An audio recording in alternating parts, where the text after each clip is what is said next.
Get ready with me while I tell you guys things my ex did and I still stayed. Yes, I know I'm gonna get called a clown and all this and all of that, but I don't care. I just wanted to tell you guys that trauma bonds are real and that's the reason why I stayed. So first, he told me not to wear lashes because women who wore lashes looked like whores. Even though I clearly wanted to wear lashes, I would always tell him how cute lashes were. He called me weird and made a big deal that I was hanging out with a guy friend, but he wasn't the only person I was hanging out with, and he's gay. And on top of him calling me weird, he called my friend out of his name and called him the F slur. I told him I had a shift at 5 a.m. and he called me as I was going into work saying it's weird that I have a shift at that time when the store doesn't even open till 8. It actually opens at 7 and I work in a grocery store Starbucks and was the assistant manager. And it was inventory day. I explained all this to him and he still thought that I was lying to him. Would spam call me at 3, 4 in the morning, even 2, to ask me what the fuck I was doing. Sleeping? He would do this every week. Every week. I'm guessing he just really had joy in ruining my mornings. He told me why couldn't I be more like his friend's girlfriend, even though he was shit-talking her literally not that long before. Oh! I swear, guys, I am not making any of this shit up. He smoked with another girl, knowing it would have been raps for me if I did that. He said I was ignoring him for a week, but I actually we were on a break, and I'm pretty sure I made that clear to him. And before you guys say, oh, you guys were on a break, you guys were on a break, it doesn't matter because, like I said, if it was me, for example, it would have been raps for me. And I even told him that, and he was like, yeah, you're right, I'm not gonna lie. And last, but definitely not least, he told me that if I didn't take a dress off, there was gonna be consequences. I didn't take the dress off, so the consequences were him following other girls. Yeah. Get ready with me while I tell you things my ex-boyfriend did and I still stayed. We met for the first time on November 1st, made it official on November 4th, and then he asked me to have sex with him that same night, on the day we made it official. Which I said no, of course, because that's crazy. We were watching anime together, and I said that one of the girls on the screen was hot. Like, I was just admiring one of the characters. And he started crying and said that he didn't think I loved him because I was calling cartoon characters hot. Literal cartoons. He cried for like 10 minutes about it and like would not speak to me. From the minute we started dating, he asked for my location and would check it constantly. He always had to know where I was going at all times. And he would get mad if I didn't tell him. If I wanted to go to Dunkin's 3 minutes down the road, I had to tell him. If I had a last-minute rehearsal, I had to tell him because he needed to know where I was at all times. And he would spam me with texts until I told him where I was going. There was one time I stayed at school for an hour longer because I was talking to my music director for a show, and I forgot to tell him because, like, I'm talking to a teacher. I'm not going to text my boyfriend that I'm at the school. He checked my location, saw that I hadn't left yet, and he accused me of hiding at the school and cheating on him with his best friend.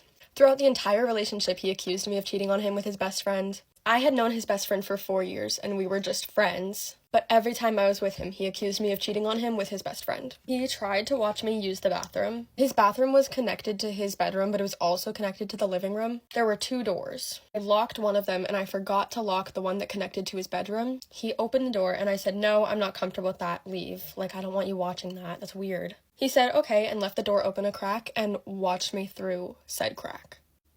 He constantly asked for pictures and got upset when I didn't send them to him. Even, like, they weren't even nudes. They were just, like, I want to see a picture of you in the mirror, or I want a picture of your face. But he would only ask, like, at night, at, like, 10 p.m. And at that point, I'm in my bed, I have my bonnet on, I have a face mask on, I'm not doing that, I'm not getting up.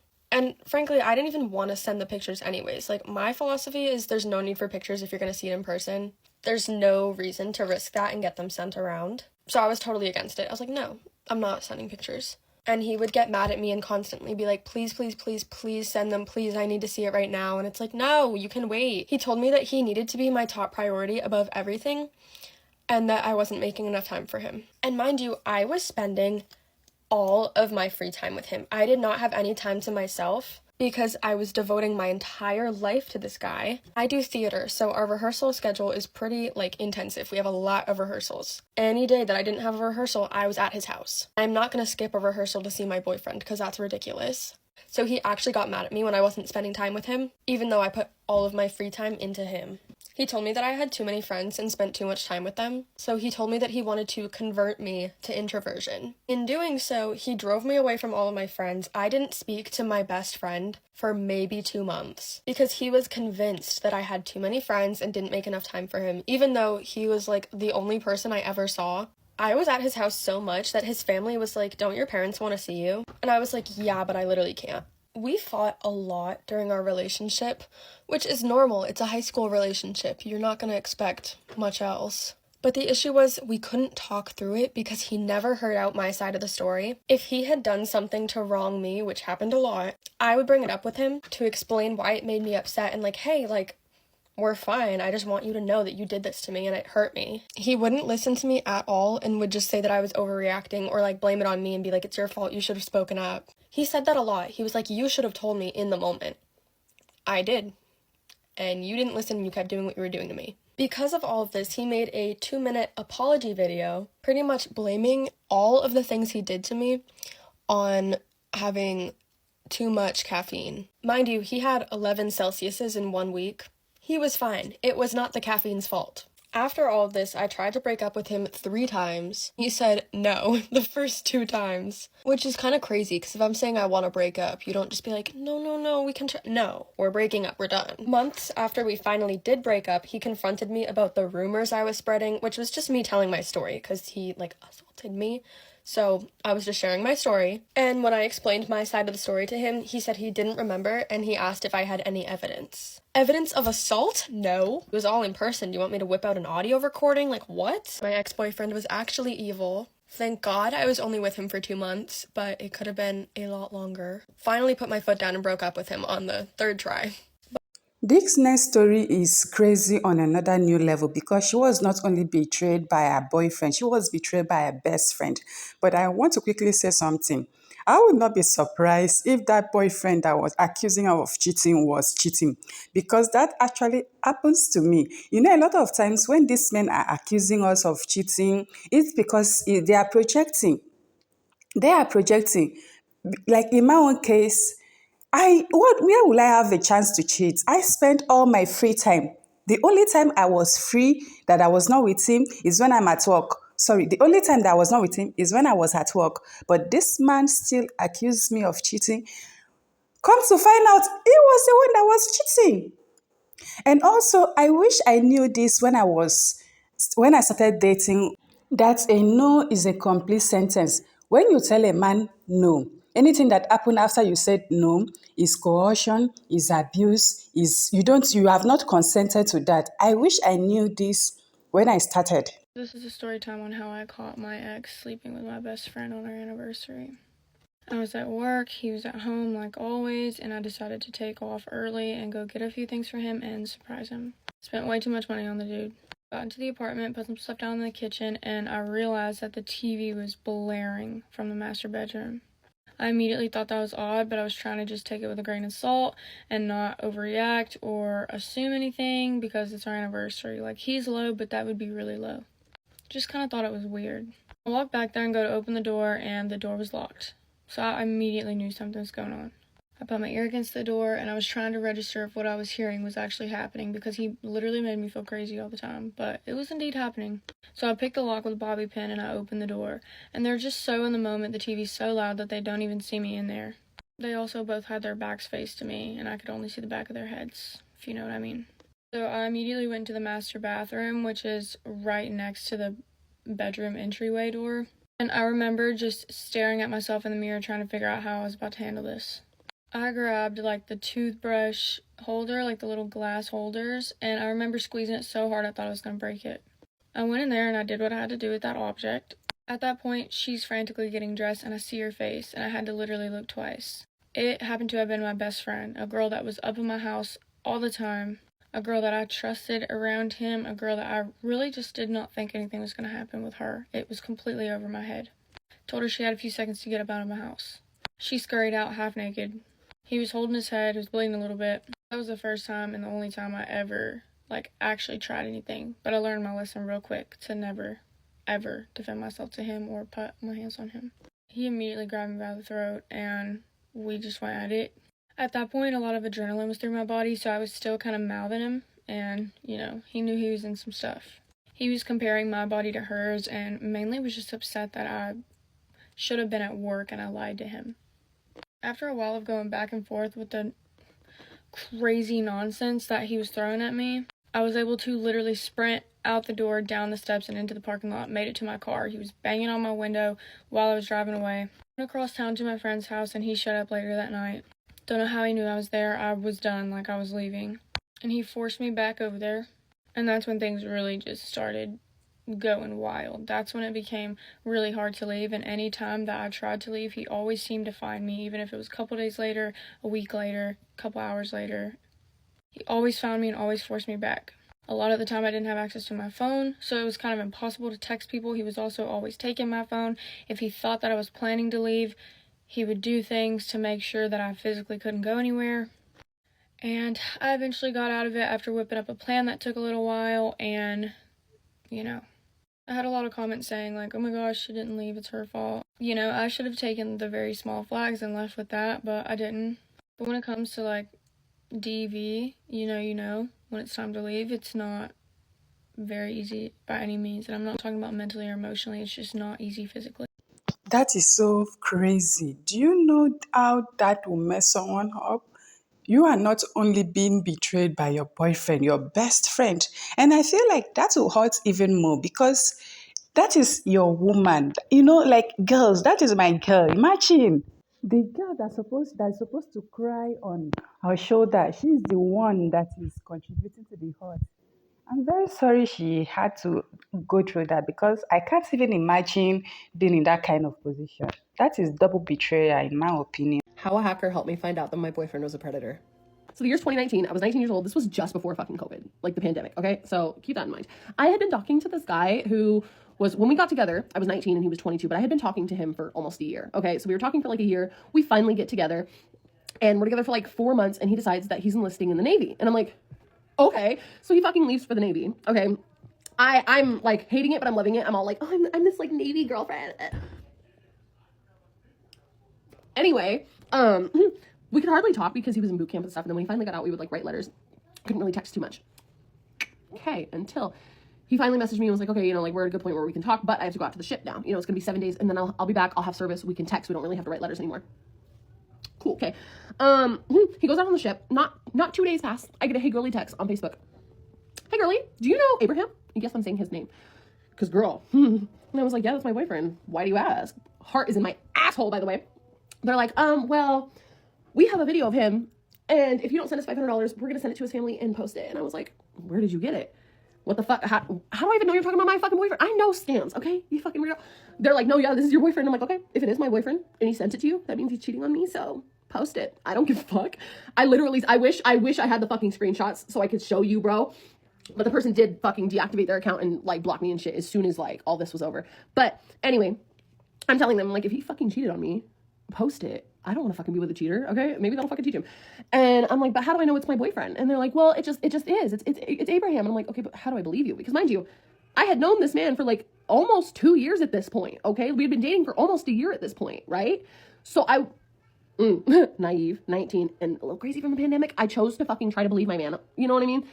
Give him the benefit of the doubt. So I was like, but how do I know that you're talking about my man? How do I know that this isn't just like a scam? Clearly it fucking was, but some shit was done.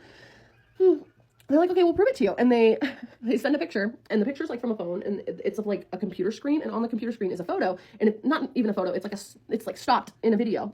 And all you can see is a hand and it holding, I know my shit. Why is that my shit on your fucking phone? On your computer? Bro, I was like, I'm pretty sure, like mentally I was fucking crashing out, but I couldn't let them know that. So I was like, that could be anybody's. Like, how am I supposed to know that that's really my man's? You know what I mean? Like, and if it is, still, post it. I don't care. They FaceTime me, bitch. I didn't see the people on the screen, but they FaceTime me. They've got the phone, and they're pointing it at the computer screen, and it's a video of my man, ex at the time, obviously, or ex now, man at the time, I meant to say. My man at the time, fucking, he's in his uniform, hat low, covering his eyes and shit. On camera, mind you, I had asked this man to send me so many of those fucking videos, and he's like, oh, I just don't make videos like that, like, what? So I see this, and I'm not only fucking pissed because how did you get this? But I'm fucking livid because why did you get this? So I was fucking mad. I was like, what the fuck is going on? Dude, I started freaking out. I was like, that's my man. Where did you get this? How did you get this? What's going on? You know, if he cheated on me, then post it. I don't care, because I was upset. They go, oh my God, bitch, I gotta hold your hand for this. They go, he thought he was sending it to a 16-year-old girl. What do you mean? What do you fucking mean? Oh my God. Oh my God. And so at that point, I'm crashing out. I get out of messages. I'm screenshotting shit. At least I thought that I did. I also have a new phone now, so like, I'm pretty sure that I did, but I don't fucking know where they are. But I text my boyfriend. I'm like, what the fuck is this? Obviously, he's on the ship. He can't respond to me for a few days. So I'm like going insane over the course of the next 5 days. He finally gets off the ship and he calls me and he's like, oh my gosh, you know, I've been meaning to talk to you about it. Like, I was so worried that they were going to message you. I've already tried paying them a whole bunch of money. Like, my account's dry because of this and they just won't stop, blah, blah, blah, blah, blah. That should have been my first fucking clue. Okay, first of all, like I said, I was 19 and naive. And I already paid them money. Why the fuck would you pay them money if it was... Mind you, I have a spicy account. And if anybody was ever like, I'm gonna post your shit, okay? Unfortunately, that's the kind of world that, like, that's the kind of business that I've got myself into. You're telling me you paid them money? You did something wrong. And he's like, my phone was hacked. Bitch, okay, you're gonna be so mad at me. I chose to believe him. Oh my God. Because I was fucking stupid and I was 19. And then, however, though, because he just denied. And I come from a family of toxic shit. I should have known better, but I didn't. I think like a week or two later, my sister messages me and she's like, hey, you know how you were telling me about all that stuff that went on with your boyfriend? How he got hacked and stuff? I'm like, yeah. And she goes, so the same exact thing just happened to my really close friend and her husband, and he admitted to it, so. Storytime on how my crazy ex-boyfriend pulled up to my campus and got escorted out by security. First of all, I just want to say I'm safe, I'm doing all good, you know, I'm fine. Thank you guys so much for caring about my safety. Also, please don't mind my dry eyes. It's been really hard to sleep ever since what happened, so yeah. So many of you requested for the story time as well as like an in-depth like makeup tutorial, which I will make in the near future, so watch out for that too. Also, like, a lot of you think I'm a girl or that like I'm like a trans girl or something. Like, no, I'm just, you know, a gay femme, like, you know, I love my trans girlies, but yeah, just a gay guy, so my pronouns are he, him, like, so just letting y'all know. Anyway, sorry for rambling, let's just get right into it. So I'm not gonna say too much, but basically what happened was just like a couple days ago, I decided to break up with my boyfriend because, let's just say things weren't working out and it just got really, really bad, like really, really bad. But anyway, so after I sent that breakup text like around 3:30 p.m., I had to go like straight to class, and 30 minutes later while I'm still in class, like, he's texting me nonstop, calling me, and like, obviously I wasn't responding because I'm in class, you know, I can't respond to you. But after class, I had to go to this important meeting at 6 p.m., which my friends were in, and right when the meeting was about to start, my roommate was calling me nonstop, and he texted me saying,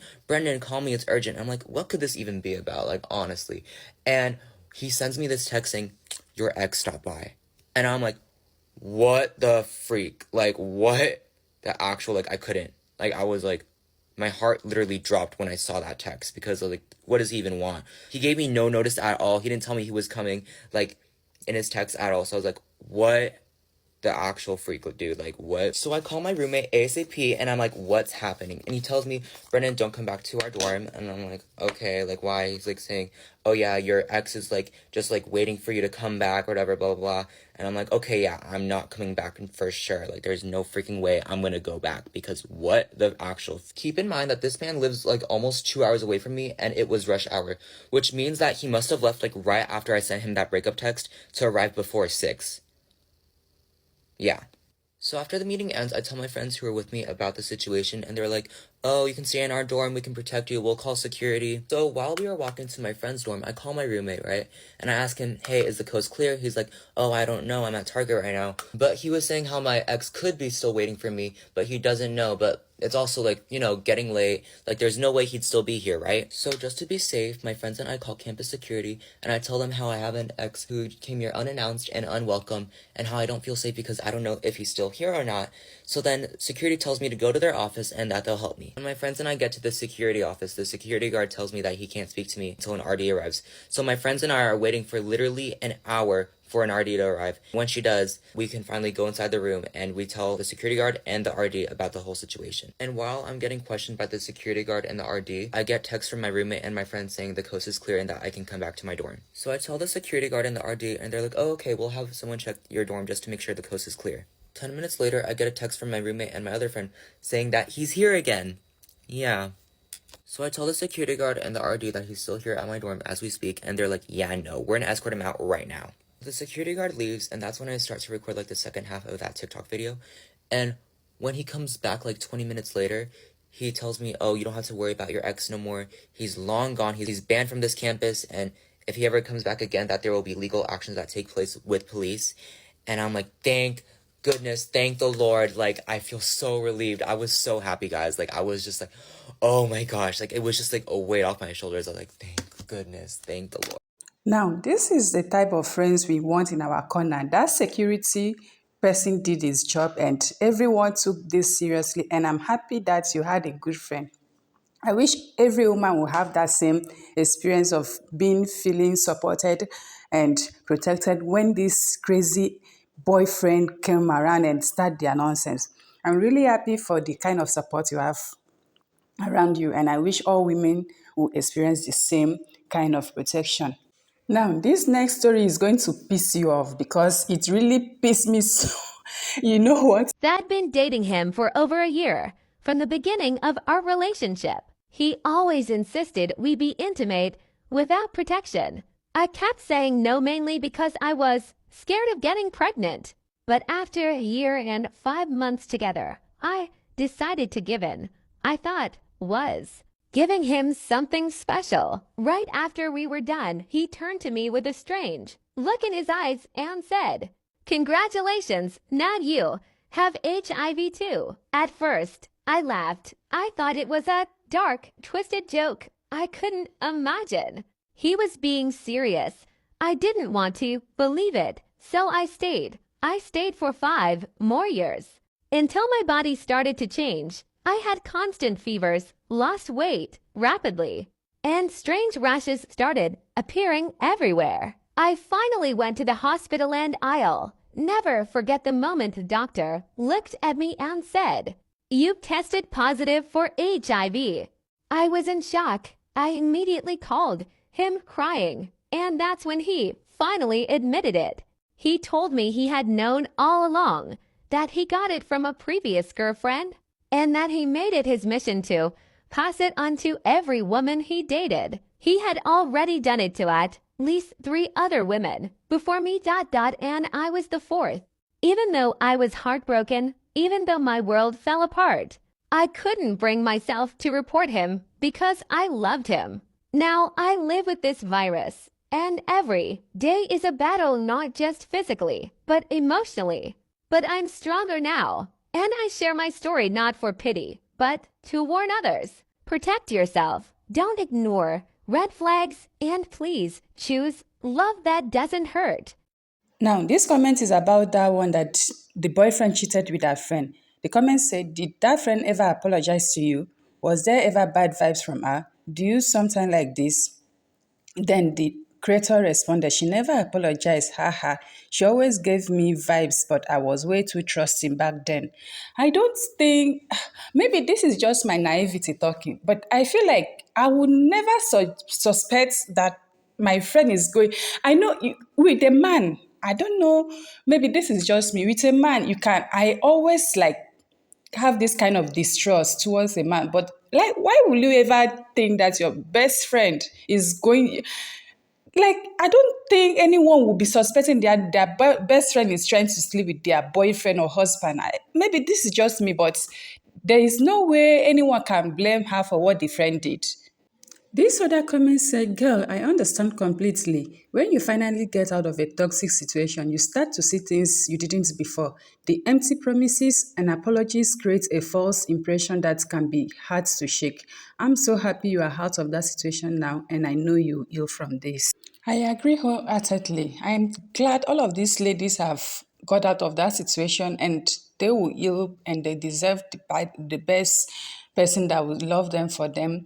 Because I feel like when we are in some of this toxic situation, abusive, DV, most time we believe all these empty promises, all this, oh, I will change. And some of us, and this is also the way society creates women, that you can fix a man, you can make the man better. No, you cannot make any man better. You cannot, it's not your action that is making the man to be toxic. The man is a toxic person. The man refused to work on himself. So no matter how they are telling you, no matter what they are telling you, it's not your responsibility to fix a man. If he has any issue, he can work that out with his therapy. You are not his therapy. Some of these men comes into our life and they wreak havoc. Even when we decide to leave them, or even when we manage and get the courage to leave them, they still harass us. And ladies, please be safe out there. Anyway, let me know what you think about this video. Which of these stories stood out for you? And have you have a crazy ex before? Please go down in the comments and share your thoughts and your experience with us. And I will be very glad to read through your comments. Thank you all for watching the video. Give this video a like, subscribe if you haven't already, and I'll talk to you in my next video. Bye.